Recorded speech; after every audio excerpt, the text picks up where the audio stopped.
Alright, so part of becoming a big kid is having to deal with big kid things, and one of those things is sex.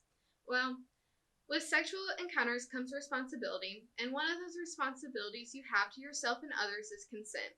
Four things are needed in all consensual sexual encounters: clear, willing, coherent, and continuous. Without these four things, consent is not present. That's when we get into the not so fun things that Equity and Title IX office has to deal with, like sexual assault, sexual harassment, rape, quid pro quo, and much, much more. The T video you watched earlier exhibits consent and how it works. In the past 12 months, 7% of S&T students reported having unwanted sexual contact. Of this number, 37% of those experiences were with someone they knew. You may have noticed that this 7% number is lower than the national average, which reports that about 1 in 4 college students experience unwanted sexual contact during their time in school. Now, I'm not an expert, but I would like to point out that not a lot of people report their experiences, like in my case, and you'll hear about that later. And in our campus specifically, we have a lower percentage of female students, which will scoot our data in comparison to the national average. The Title IX office also protects you from discrimination based on sex or gender. Title IX is actually an extensive legislative act on campus that provides equal opportunity and protection for students, and it is not the only one. Other important acts include the Clery Act, which requires universities to disclose information about crime on and near their campus, and the Campus Sexual Violence Elimination Act, which requires universities to report statistics concerning the occurrence of domestic violence, dating violence, and stalking incidents reported to campus security authorities or local police. Last summer, I had an internship that invited me back to work over winter break. Even though it really didn't fit into my winter break schedule, I decided to work for them for 2 weeks because I really enjoyed the company and the people I worked with. I didn't understand how much this decision would change my life and how I looked at things. When I got back to work, everyone was really happy to see me and immediately introduced me to the new drill rig helper, who seemed nice enough. He was older, but it really didn't matter to me. We really didn't work too much together, you see. I was a geology intern in a construction-based industry environment, so I did the technical borehole logging and writing and calculations and such, and the people who worked on the drill rig did their own thing. They just brought me the soil samples. For this job, we had to travel across the state. Thus, we stayed in the hotels overnight, and we would all stay in the same hotels.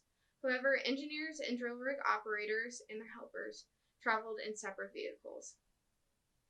The last project I ever worked on was in Troy, just north of St. Louis, doing CPT, which is basically just pushing a cone into the ground that has sensors on it, and we interpret the readings. Well, we had 2 crews with us and 2 engineers, my mentor and a female engineer and I. The CPT rig is super sensitive and requires glycerin, which is super thick and gloopy, in order to work properly. But to keep the glycerin in the probe before it's pushed initially into the ground, it requires a barrier of sorts, and well, the cheapest option to use is a condom. So I was setting up the CPT rig, and I was putting the condoms on, and the new guy kept making comments about me pushing the condom on the rig, and as you can imagine, it was really uncomfortable for me. That started a week full of looks and weird comments and just really uncomfortable scenarios all around. I noticed at lunch when the engineers chose to eat with me and the drill rig operators that he'd always choose to sit really close to me. And I tried to sit between the engineers or stand away or remove myself from the situation because I wasn't not aware. I mean, it happens, and I thought I'd be okay. He was so much older, and he was married. It wasn't until the last night at the hotel that things changed. The hotel had dinner that night, so we all met in the dinner area to eat. We ended up staying there a little longer because one of the older gentlemen on the crew's dad had just passed away. So we were staying there to talk so he wasn't alone, if that makes sense. Anyways, around 10 p.m., everyone finally went upstairs to their rooms. Each person has their own room, to give you context, so we all don't share rooms. And we don't know each other's room numbers. We all check in separately, and that information is not shared.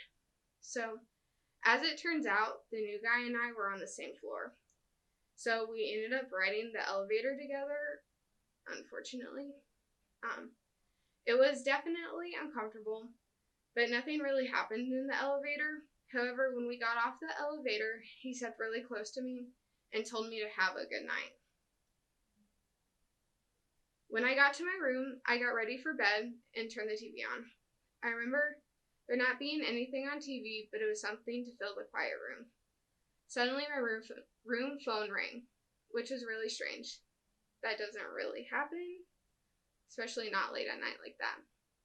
I decided to answer it. It was the new guy, and I knew something was up. One, how did he get my room number? He must have either stalked me to my room, or he must have done some sleuthing at the front desk and specifically asked for me, my name, my number, room number, something like that. I don't really know, and I still don't have answers to this day. At first, he played it off as if he was looking for the head driller because he had a question. So I just said, wrong room, and went to hang up.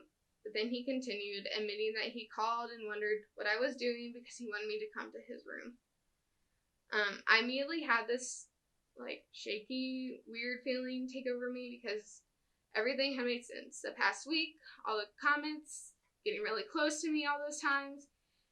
He took my pause to elaborate, and I'm not going to go into super deep details, and that he'd really like it if I came to his room. This grown man wanted me to come to his hotel room and have sex with him, and he wasn't taking no for an answer.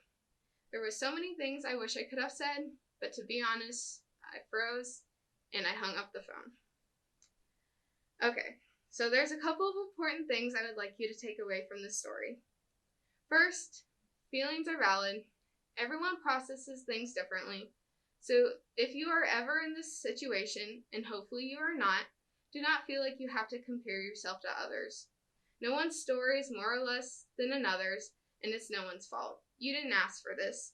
Second, you're an adult now. Sexual assault and everything related to this, sexualized violence, is unfortunately only one of the harder things you'll have to start to face as you grow older, but it's good to be aware now.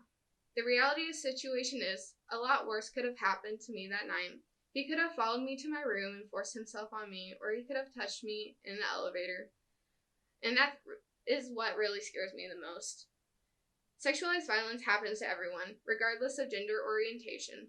So just because I'm a girl and experienced sexualized violence, it doesn't necessarily mean that it's not applicable to you. Situations like this happen anywhere and everywhere. They're not exclusive to college campuses, co-ops, internships, jobs. Be prepared and keep your eyes open. It's understandable if you're uncomfortable with the situation. However, you still need to know how to handle this situation. This will help protect you and protect others. Obviously, you don't have to do anything you don't want to, but telling someone can help make you feel better and not alone, and it can possibly prevent the same thing from happening to another person. After it happened to me, since it was my last day, I told the engineer that I worked with the whole summer. The man I told was like a father figure to me and had 4 daughters of his own. He was understandably angry and disturbed, and rightfully so. My biggest regret was not taking it to HR.